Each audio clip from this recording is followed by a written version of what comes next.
Hello दोस्तों, प्रतिमा GS academy पे आप सभी का स्वागत है। साथियों, भारत के संविधान में आज संसद पढ़ाया जाएगा। संसद में राष्ट्रपति, लोकसभा और राज्यसभा ये तीनों मिल करके संसद बनते हैं। राष्ट्रपति, लोकसभा और राज्यसभा तीनों मिल करके संसद बनते हैं, यानी संसद के अंग होते हैं। तो साथियों, हम राष्ट्रपति करा चुके हैं और लोकसभा और राज्यसभा तथा संसद की कार्यप्रणाली, संसद के कार्यप्रणाली के बारे में चर्चा करेंगे। तो हम शुरू करते हैं राज्यसभा से। राज्यसभा क्या है, राज्यसभा कितने साल के लिए होता है, ये सारी चर्चा हम करेंगे। तो राज्यसभा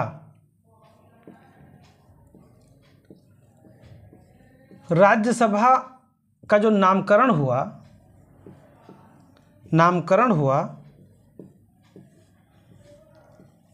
1954 में राज्यसभा को राज्यसभा कहा गया। इसके पहले कहा जाता था राज्य परिषद। 1954 के पहले राज्यसभा को राज्य परिषद कहा जाता था। राज्यसभा का गठन कब हुआ? तो राज्यसभा का गठन जो है 3 अप्रैल 1952 को हुआ। राज्यसभा का जो गठन है, अब साथियों यहाँ पे ध्यान रहे, राज्यसभा ये आपको कहीं भी, आप किसी के भी क्लास को देखेंगे उसमें आपको इतना डिटेल नहीं मिलेगा। हमारे क्लास में केवल मिलेगा राज्यसभा को पहले राज्य परिषद इसका गठन हुआ था 3 अप्रैल 1952 को। 3 अप्रैल 1952 को गठन हुआ और प्रथम बैठक हुआ 13 मई 1952 को। 13 मई 1952 को प्रथम बैठक। अब प्रश्न यहाँ पे देगा कि राज्यसभा को पहले के गठन के समय क्या कहा जाता था? तो उसे राज्य परिषद कहा जाता था। तो राज्य परिषद से राज्यसभा का नामकरण कब हुआ? तो 1954 में राज्य परिषद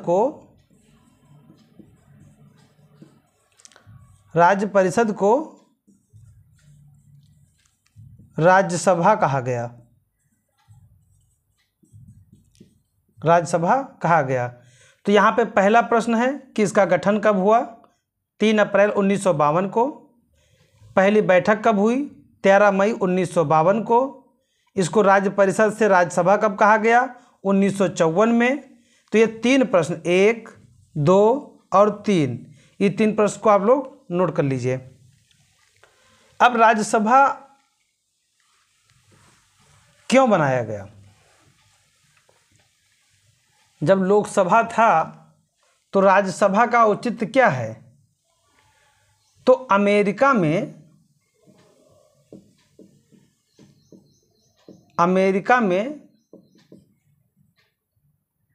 सीनेट है।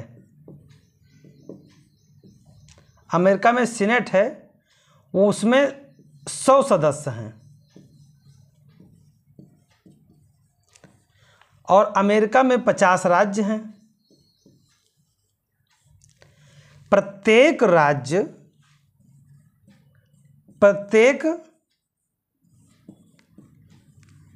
राज्य के 2 सदस्य होते हैं। कहाँ होते हैं? सीनेट में होते हैं।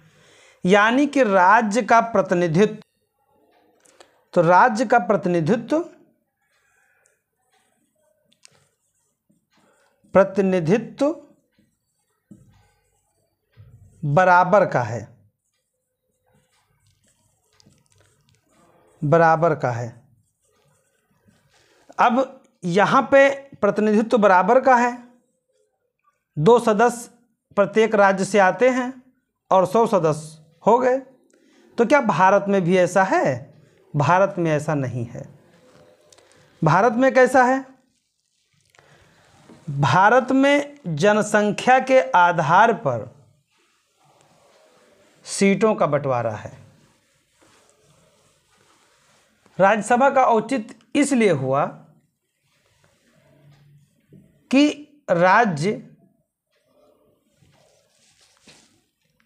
राज्य और केंद्र, इनके मध्य जो शक्तियों का बंटवारा है, शक्तियों का बंटवारा है, ये केवल राजनैतिक एवं प्रशासनिक कार्यों के लिए है। प्रशासनिक कार्यों के लिए है, यानी देश की एकता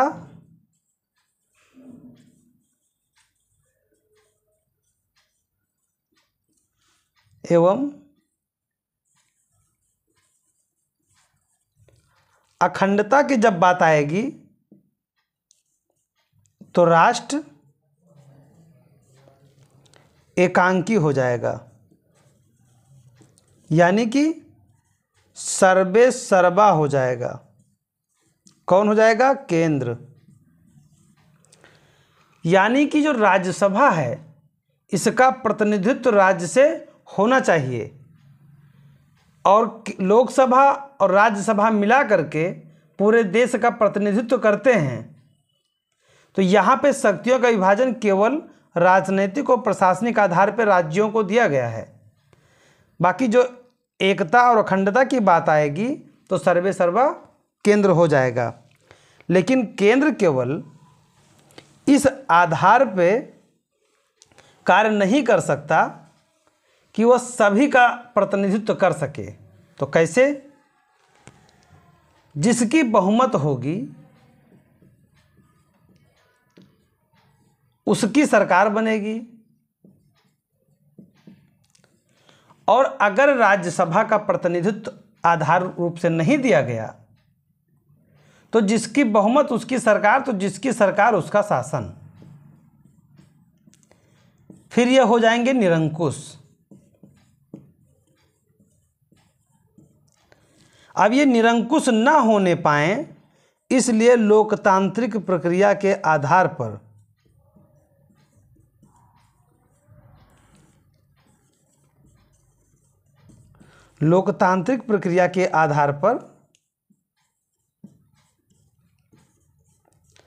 राज्यसभा में जो सदस्य आते हैं ये विधानसभा के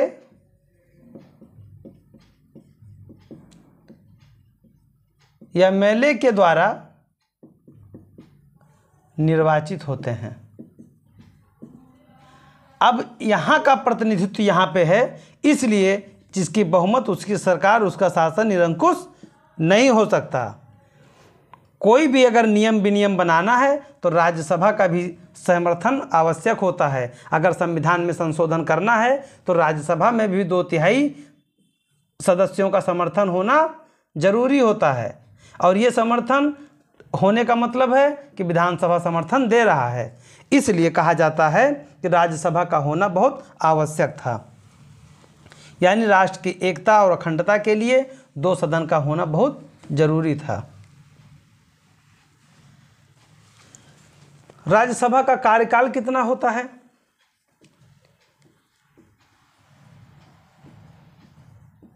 तो राज्यसभा, इनका कार्यकाल हमेशा होता है, ये स्थायी होता है।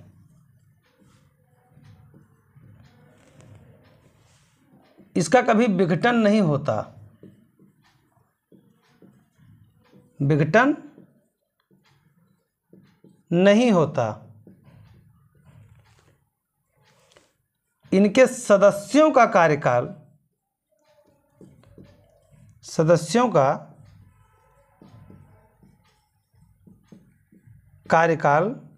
6 वर्ष का होता है। 1/3 सदस्य प्रत्येक 2 वर्ष पर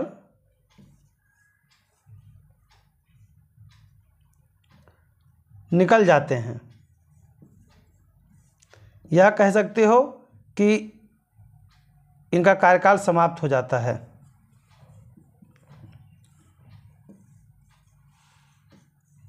कार्यकाल समाप्त हो जाता है।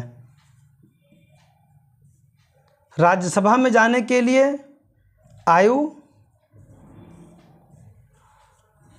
30 वर्ष होनी चाहिए।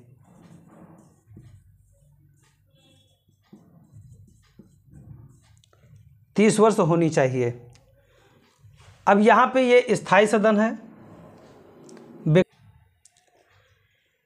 सदस्यों का कार्यकाल 6 वर्ष का, 1/3 सदस्य प्रत्येक 2 वर्ष पर कार्यकाल समाप्त हो जाता है, आयु 30 वर्ष। अब यहाँ पे एक बात ये आता है कि अगर ऐसा है तो शुरुआत में कैसा हुआ होगा। अगर प्रत्येक 2 वर्ष पे सदस्य का कार्यकाल समाप्त होगा तो जब शुरुआत हुआ होगा तो सभी सदस्य एक साथ हुए होंगे 6 साल के लिए। तो उनमें से कैसे डिसाइड हुआ होगा जब पहली बार जब 6 वर्ष के लिए सदस्य आए तो इनमें से 1/3 वाला प्रावधान किस तरह हुआ। तो साथियों, प्रत्येक 2 वर्ष पे 1/3 का जो प्रावधान है वो लॉटरी के माध्यम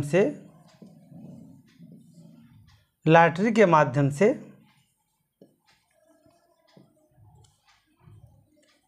बनाया गया।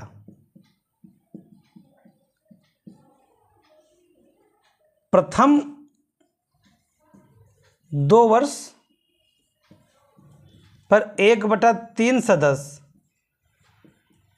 जिनका नाम लॉटरी में आया, 1/3 सदस्य सेवानिवृत्त कर दिए गए।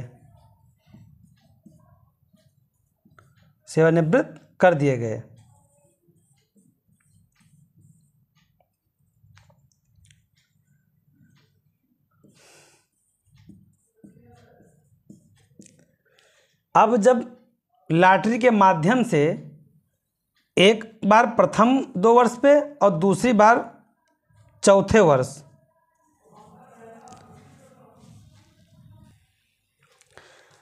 तो 4 वर्ष पे दूसरी बार लॉटरी के माध्यम से सेवानिवृत्ति दिया गया। उसके बाद क्रम बन गया और क्रमशः अब 6 वर्ष पूरे होने पर सेवानिवृत्त हो जाते हैं। तो इस तरह का पहली बार का शुरुआती जो दौर था, लॉटरी के माध्यम से राज्यसभा के सदस्यों के बारे में सेवानिवृत्ति का निर्णय लिया गया। अब आता है कि राज्यसभा में कितनी सीटें हैं, कितने सदस्य हैं। अब राज्यसभा में कितनी सीटें हैं, तो सीटों की संख्या है 250, लेकिन वर्तमान में सीटों की संख्या है 245। 245 में 225 सीटें आती हैं राज्यों से और 8 सीटें आती हैं यूटी से, यानी केंद्र शासित प्रदेश से और 12 सीटें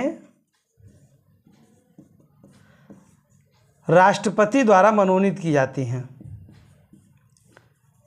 राष्ट्रपति द्वारा मनोनीत होते हैं। अब जो मनोनीत किए जाते हैं, हमने आपको बताया था राष्ट्रपति के इलेक्शन में यही भाग नहीं लेते हैं। अनुसूची 4 में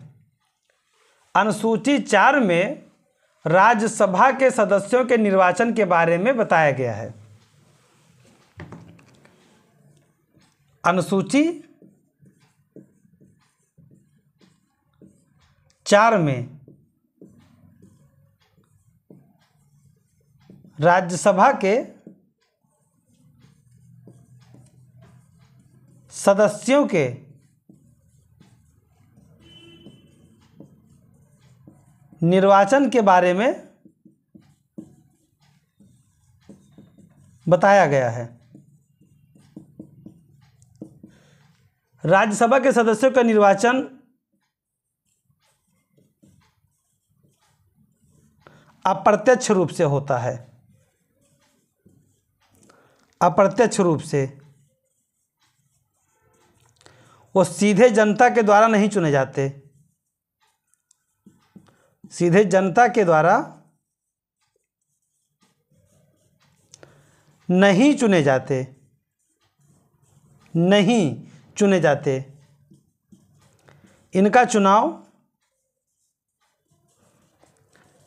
MLA करते हैं। तो साथियों, ये राज्यसभा के कुछ महत्वपूर्ण जानकारियां थी जो मैंने आपको बताया। अब हम चलते हैं एक एक राज्यसभा और लोकसभा के और जितने बेसिक स्ट्रक्चर हैं उसके बारे में आपको हम बताते हैं। राज्यसभा के बारे में साथियों,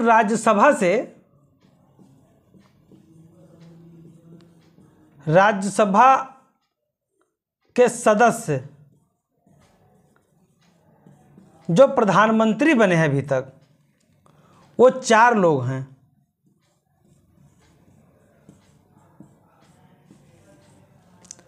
इंदिरा गांधी 1966 से 67 में बनी थी और हरदन अल्ली देवगौड़ा HD देवगौड़ा 96 से 97 और IK गुजराल 97-98 और डॉक्टर मनमोहन सिंह का 2 कार्यकाल 2004 से 2014 तक, ये 4 लोग राज्यसभा के सदस्य रहे हैं।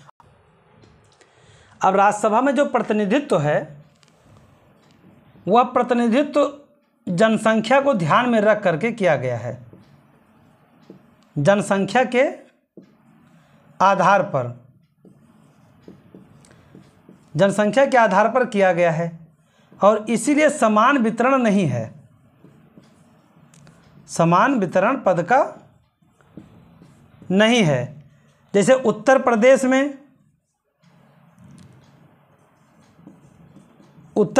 में जनसंख्या सबसे ज़्यादा है, तो यहाँ पर राज्यसभा सीटों की संख्या 31 है।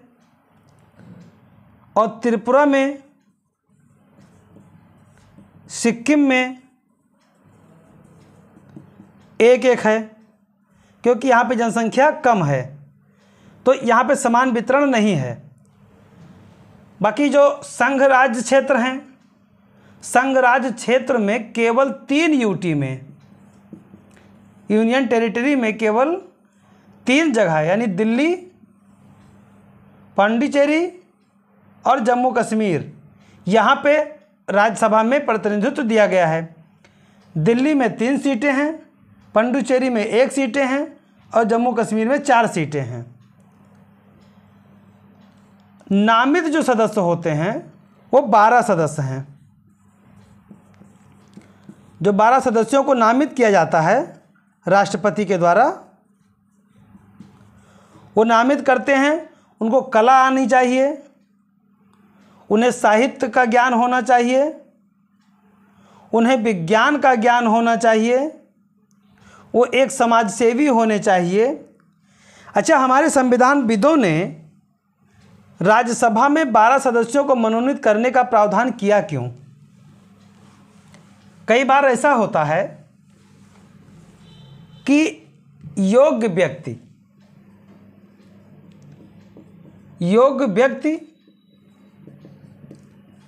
राजनीति में चुनाव के माध्यम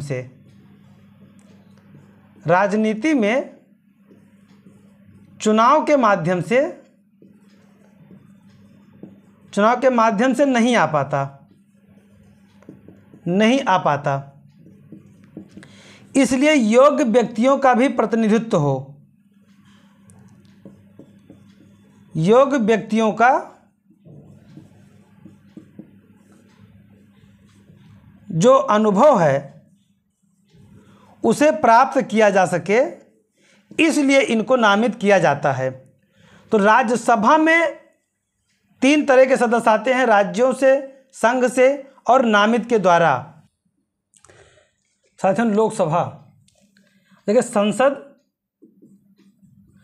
संसद अनुच्छेद 79, राज्यसभा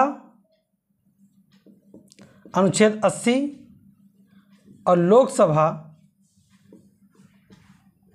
अनुच्छेद 81। तो हम लोकसभा चर्चा करने जा रहे हैं। संसद में राष्ट्रपति हो चुका है और राज्यसभा हो गया। अब लोकसभा करने के पश्चात राज्यसभा और लोकसभा के बारे में अंतर क्या क्या है वो मैं बताऊंगा। तो लोकसभा, इनकी अधिकतम संख्या 552 है। हमारे संविधान में 552 सदस्य हो सकते हैं, इसकी चर्चा की गई है, लेकिन वर्तमान में 545 हैं। 545 में 524, 19 और 2 ये राज्यों से हैं, ये संघ राज्य से हैं और ये एंग्लो इंडियन हैं। एंग्लो इंडियन, ये 3 तरह के लोग लोकसभा में निर्वाचित होकर के आते हैं, ये मनोनीत किए जाते हैं। एंग्लो इंडियन जो हैं ये मनोनीत होते हैं।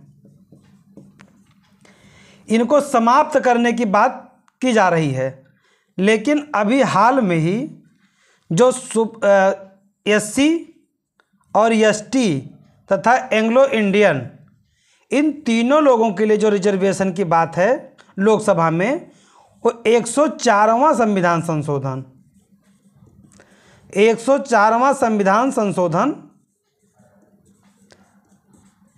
संशोधन अधिनियम 2019, इसके माध्यम से 10 साल के लिए बढ़ा दिया गया है। 10 साल के लिए बढ़ा दिया गया है। शेड्यूल कास्ट को 84, ST को 47 और एंग्लो इंडियन को 2, इसे बढ़ा दिया गया है। और ये संशोधन किस अनुच्छेद में किया गया है? तो ये संशोधन किया गया है 334 अनुच्छेद में। एंग्लो इंडियन किस अनुच्छेद के तहत आते हैं? तो एंग्लो इंडियन आते हैं 331 अनुच्छेद के तहत। SC ST 332 और राज्य में यानी विधानसभा में आते हैं 333। तो ये आपको अनुच्छेद, मुख्य अनुच्छेद है, उसे याद रखना है। साथियों, लोकसभा में 3 तरह के सदस्य आते हैं और सदस्यों का जो निर्वाचन होता है वो जनसंख्या के आधार पे होता है। उसकी संरचना है, अधिकतम संख्या 552 है, वर्तमान में 545 है, और राज्यों का जो प्रतिनिधित्व है वो प्रत्यक्ष निर्वाचन का है। प्रत्यक्ष निर्वाचन का मतलब है कि जनता सीधे चुनती है, जनता के द्वारा चुनाव। तो इसे प्रत्यक्ष निर्वाचन के रूप में चुना जाता है और 61वां संविधान संशोधन, 61वां संविधान संशोधन, 61वां संविधान संशोधन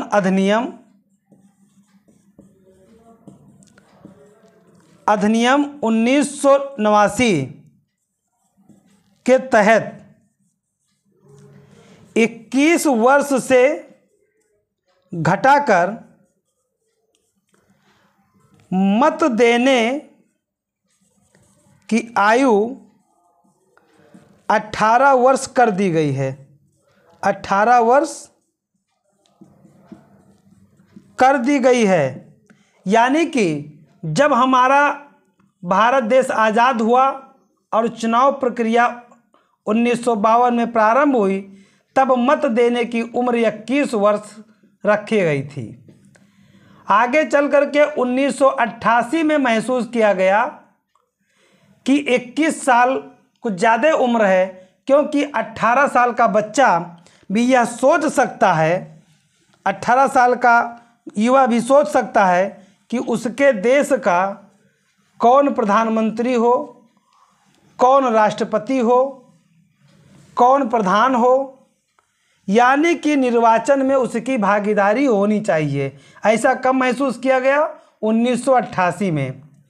तो 1988 में मतदान आयु संशोधन विधेयक 1988 पेश किया गया। अब साथियों, यहाँ पे एक शब्द को मैं और कंफर्म कर दूं आप लोगों को कि बिल और एक्ट में क्या अंतर होता है। विधेयक और अधिनियम में क्या अंतर होता है। साथियों, जब कोई भी प्रस्ताव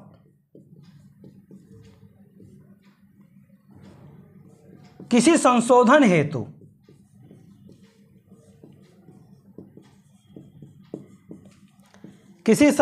हेतु प्रस्तुत किया जाता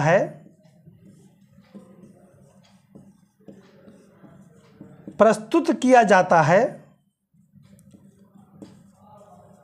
तो उसे विधेयक कहते हैं।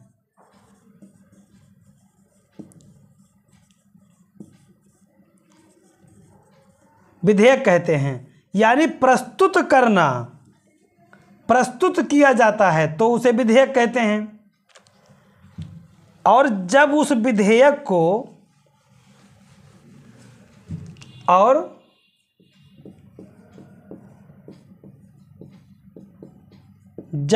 विधेयक को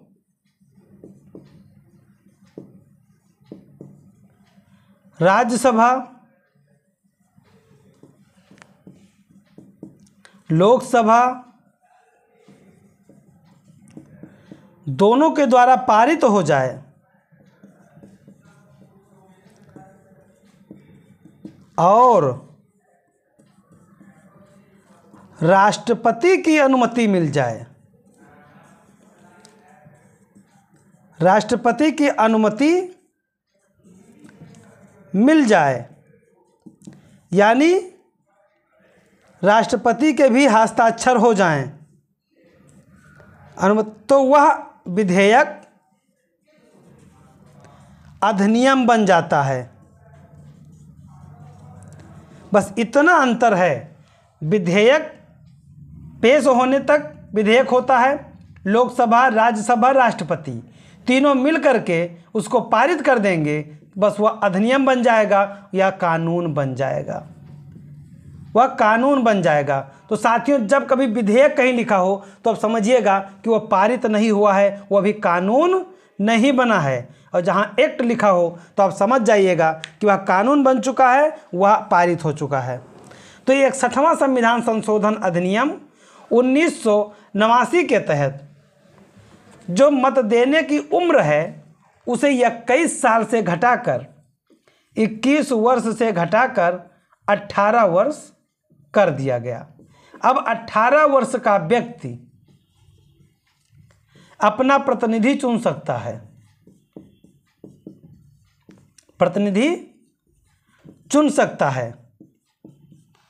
तो इसलिए साथियों, राज्यों का जो प्रतिनिधित्व है यह प्रत्यक्ष निर्धारण के आधार पर होता है। अब एक प्रश्न यहाँ ये आता है कि क्या जब 1952 में लोकसभा का चुनाव शुरू हुआ तो उस समय संघ राज क्षेत्र का भी शुरू हो गया था,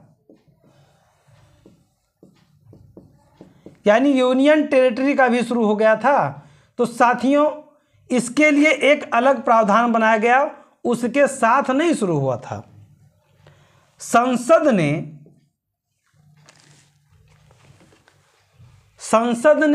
1965 में संसद ने संघ राज्य क्षेत्र अधिनियम 1965 अधिनियम 1965 पारित किया और इस अधिनियम के द्वारा संघ राज्य क्षेत्र में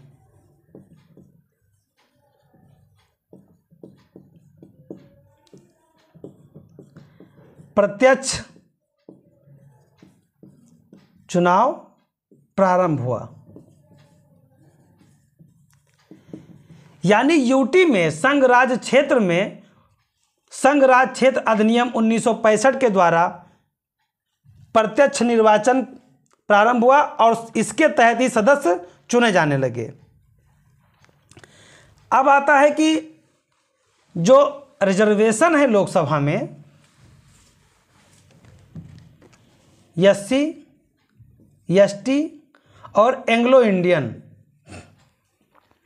शेड्यूल कास्ट, शेड्यूल ट्राइब्स और एंग्लो इंडियन 84, 47 और 2, तो ये कितने दिन के लिए शुरू किया गया था?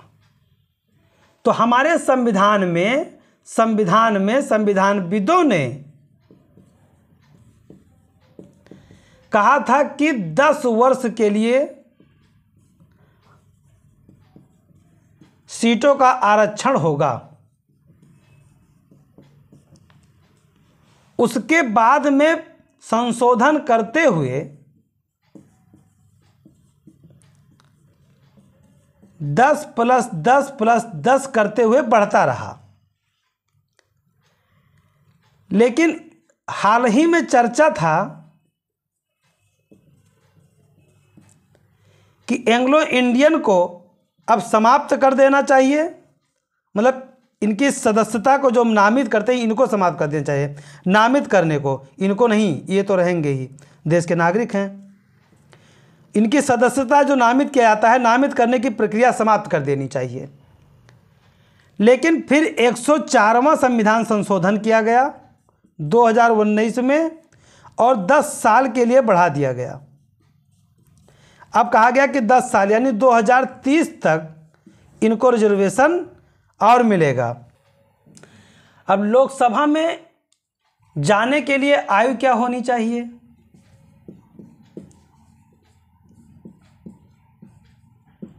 लोकसभा में चुनाव के लिए 25 वर्ष पूरा होना चाहिए। अब यहाँ पे एक प्रश्न बनता है कि भारत में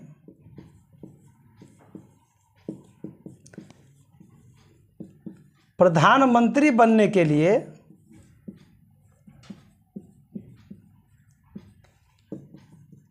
न्यूनतम आयु क्या होनी चाहिए?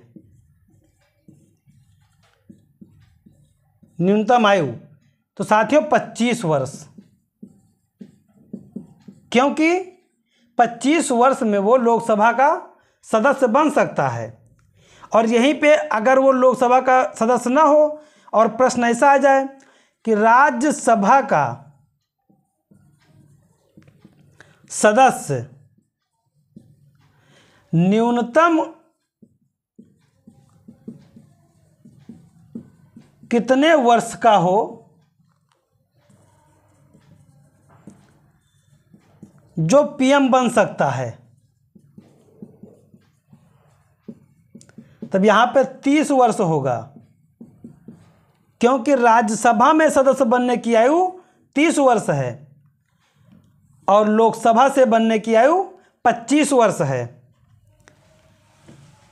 अब यहाँ पे एक बात और है भाई, सदस्य जो उनका कार्यकाल है, कार्यकाल 5 वर्ष का होता है। लोकसभा का कार्यकाल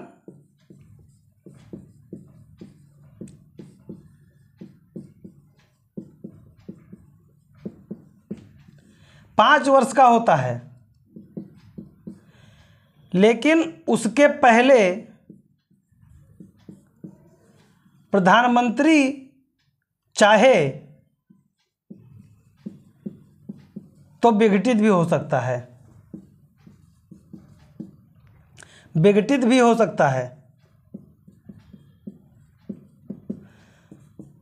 बहुमत न रह जाने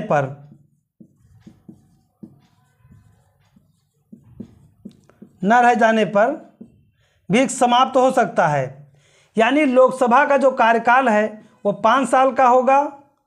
प्रधानमंत्री चाहे तो विघटित कर सकता है और बहुमत न रहने पर भी विघटन हो जाएगा।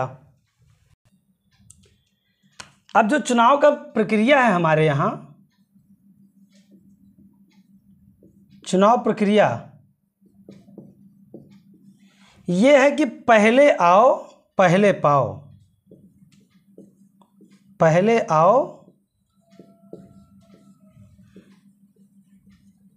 पहले पाओ, या कह सकते हो कि पहले खंभा छूना, पहले खंभा छूना। इसका मतलब ये होता है, जो ये संवैधानिक भाषा में है, first past the post system, first past the post system. इसका मतलब ये हुआ कि पहले खंभा छूना या पहले आओ पहले पाओ का, कि जो भी व्यक्ति, मान लीजिए यहाँ पे मत है 1000, यानी 1000 मत में अगर 10 लोग खड़े हैं चुनाव में, अब 10 लोगों में से अगर मत विभाजन हुआ, पहले व्यक्ति को मिला 100 वोट, दूसरे को मिला 50 और तीसरे को मिला 5, चौथे को मिला 100, पांचवें को मिला 200, तो 100 200 2 3 4 5, ऐसे करते करते यानी कि अधिकतम वोट पाया व्यक्ति 200 और जो इनसे कम पाया 199, और लोग ऐसे इक्का दुक्का पा करके 1000 वोट में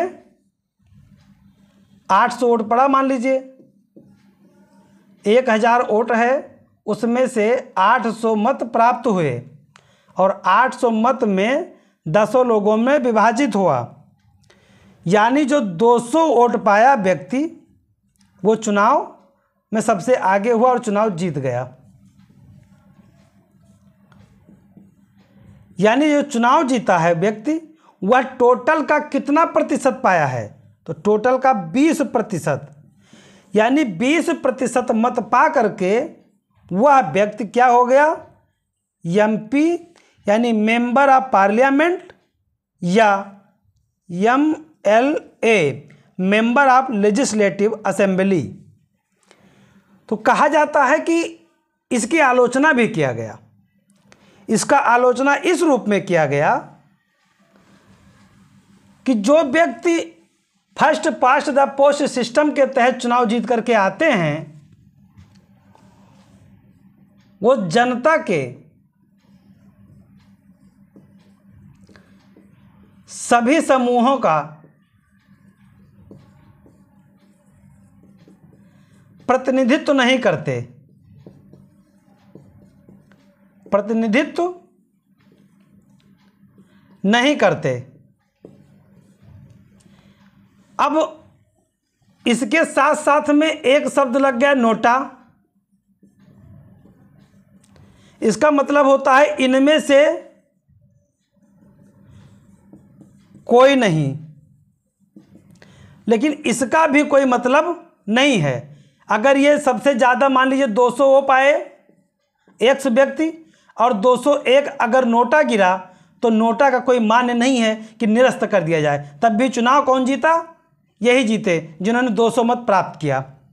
तो इसकी आलोचना तो की जाती है, लेकिन जो कि अभी तक प्रक्रिया है वो प्रक्रिया यही है कि first past the post system.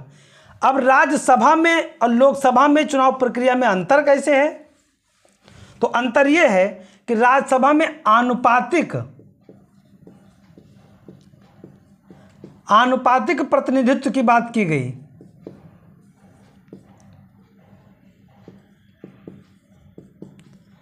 आनुपातिक प्रतिनिधित्व की बात की गई और वही प्रणाली को अपना लिया गया।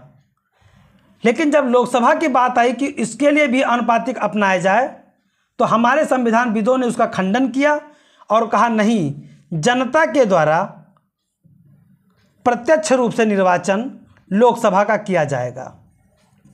तो साथियों, जो राज्यसभा के लिए है वो आनुपातिक प्रतिनिधित्व है और लोकसभा के लिए है प्रत्यक्ष निर्वाचन जनता के द्वारा होता है। और जो प्रत्यक्ष निर्वाचन होता है उस प्रणाली में first past the post system के द्वारा लोकसभा के सदस्य को जनता निर्वाचित करती है। और इनकी अहर्ताएँ होती हैं। पहली चीज़ तो ये भारत का नागरिक हो, भारत का नागरिक होना बहुत ज़रूरी है। और लोकसभा के लिए 25 वर्ष और राज्यसभा के लिए 30 वर्ष होना चाहिए। साथियों, इसके आगे मैं क्लास बाद में लूँगा, अगली क्लास में लूँगा और यहीं पे अपने क्लास को समाप्त करते हैं। और आप लोगों से निवेदन करते हैं कि ज़्यादा से ज़्यादा लोगों से सब्सक्राइब करवाइए, लाइक कीजिए, शेयर कीजिए, कमेंट कीजिए। धन्यवाद। जय हिंद, जय भारत।